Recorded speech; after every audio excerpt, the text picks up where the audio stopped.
പുതിയൊടിലേക്ക് സ്വാഗതം. ഇന്ത്യൻ എയർഫോഴ്സിൽ ഒരു യൂണിഫോം ജോലി ആഗ്രഹിക്കുന്നവർക്ക് പുതിയ റിക്രൂട്ട്മെന്റ് നോട്ടിഫിക്കേഷൻ വന്നിരിക്കുകയാണ്. ഇന്ത്യൻ എയർഫോഴ്സിൽ നിന്നും മെയിൽ കാൻഡിഡേറ്റ്സിനും ഫീമെയിൽ കാൻഡിഡേറ്റ്സിനും അഗ്നിവീർ വായു തസ്തികയിലേക്ക് പുതിയ നോട്ടിഫിക്കേഷൻ വന്നിരിക്കുകയാണ്. എയർമാൻ തസ്തികയിലേക്കാണ് വിളിച്ചിരിക്കുന്നത്. സോ ഫ്രണ്ട്സ്, നമുക്ക് വന്നിരിക്കുന്ന നോട്ടിഫിക്കേഷന്റെ കംപ്ലീറ്റ് ഡീറ്റെയിൽസ് നോക്കാം. 17 ജാനുവരി മുതൽ 6 ഫെബ്രുവരി 2024 വരെ നമുക്ക് റിക്രൂട്ട്മെന്റിന് ഓൺലൈനായിട്ട് അപേക്ഷിക്കാൻ സാധിക്കുന്നതാണ്. ക്വാളിഫിക്കേഷൻ ആയിട്ട് പറഞ്ഞിരിക്കുന്നത് ഏത് +2 പഠിച്ചവർക്കും ഈ റിക്രൂട്ട്മെന്റിലേക്ക് അപേക്ഷിക്കാൻ സാധിക്കുന്നതാണ്. അതുപോലെ തന്നെ ഡേറ്റ് ഓഫ് ബർത്ത് 2 ജാനുവരി 2004 മുതൽ 2 ജൂലൈ 2007 വരെ ഈ ഡേറ്റ് ഉൾപ്പെടെ ജനിച്ചവർക്കും ഈ റിക്രൂട്ട്മെന്റിൽ അപേക്ഷിക്കാൻ സാധിക്കുന്നതാണ്. 2 തസ്തികയാണുള്ളത്. ഒന്ന് എച്ച് ഗ്രൂപ്പും 2 വൈ ഗ്രൂപ്പും.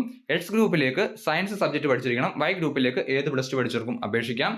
സയൻസ് സബ്ജക്ട് എന്ന് പറയുമ്പോൾ മാത്തമാറ്റിക്സ്, ഫിസിക്സ്, അതുപോലെ ഇംഗ്ലീഷ് സബ്ജക്റ്റ് ആയിട്ട് ഉണ്ടായിരിക്കണം എന്ന് പറഞ്ഞിട്ടുണ്ട്. 50% മാർക്കും ഉണ്ടായിരിക്കണം. ഇംഗ്ലീഷിൽ സെപ്പറേറ്റ് ആയിട്ട് 50% മാർക്കും ഉണ്ടായിരിക്കണം എന്ന് പറഞ്ഞിട്ടുണ്ട്.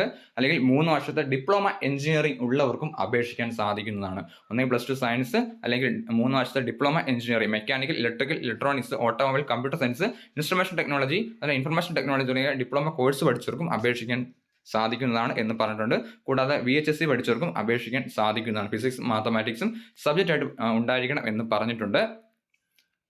അടുത്തത് വൈ ഗ്രൂപ്പാണ്. ഏത് +2 പഠിച്ചവർക്കും അപേക്ഷിക്കാം. നമ്മൾ കൊമേഴ്സ്, ഹ്യൂമാനിറ്റീസ്, അതുപോലെ സയൻസ് പഠിച്ചവർക്കും വൈയിലേക്ക് അപേക്ഷിക്കാൻ സാധിക്കുന്നതാണ്. +2 50% മാർക്ക് നിർബന്ധമായിട്ട് ഉണ്ടായിരിക്കണം. അതുപോലെ ഇംഗ്ലീഷിന് 50% മാർക്ക് സെപ്പറേറ്റ് ആയിട്ട് ഉണ്ടായിരിക്കണം എന്ന് പറഞ്ഞിട്ടുണ്ട്. ഹൈറ്റ് 152.5 സെന്റിമീറ്റർ ആണ്. അതുപോലെ ഫിസിക്കൽ ടെസ്റ്റ് പറഞ്ഞിട്ടുണ്ട്. ഫിസിക്കൽ ടെസ്റ്റ് എന്തൊക്കെയാണ് ഉണ്ടെന്ന് നമുക്ക് നോക്കാം. ഫിസിക്കൽ ടെസ്റ്റ് പറഞ്ഞിരിക്കുന്നത് 1.6 കിലോമീറ്റർ ആണ്. 7 മിനിറ്റ് ആണ് മെയിൽ കാൻഡിഡേറ്റ്സിന്. ഫീമെയിൽ കാൻഡിഡേറ്റ്സ് 8 മിനിറ്റ് ആണ് ഉണ്ടായിരിക്കുന്നത്. അതുപോലെ തന്നെ 10 പുഷപ്പ്, 10 സിറ്റപ്പ്, 20 സ്ക്വാട്ട് ഉണ്ട് മെയിൽ കാൻഡിഡേറ്റ്സിന്. ഫീമെയിൽ കാൻഡിഡേറ്റ്സിന് 10 സിറ്റപ്പും 15 സ്ക്വാട്ടുമാണ് ഉണ്ടായിരിക്കുന്നത്. അപ്പോൾ അപേക്ഷിക്കാൻ ആഗ്രഹിക്കുന്ന തീർച്ചയായും അപേക്ഷിക്കുക. കേരളത്തിൽ എക്സാം സെന്ററുകളുണ്ട്. മാത്രമല്ല കേരളത്തിൽ വെച്ചാണ് ഇതിൻ്റെ എക്സാമിനേഷനും മറ്റുള്ള കാര്യങ്ങൾ നടക്കുന്നത്. അതുകൊണ്ട് അപേക്ഷിക്കാൻ ആഗ്രഹിക്കുന്നത് തീർച്ചയായും അപേക്ഷിക്കുക. അപേക്ഷ അയക്കേണ്ട അവസാന തീയതിയായിട്ട് പറഞ്ഞിരിക്കുന്നത് 6 ഫെബ്രുവരി 2024 വരെ നമുക്ക് അപേക്ഷിക്കാൻ സാധിക്കുന്നതാണ്. ഫീസും ഉണ്ടായിരിക്കുന്നതാണ്.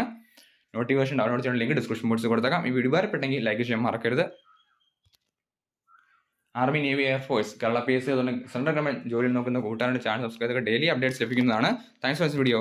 വന്ദേ മാതരം.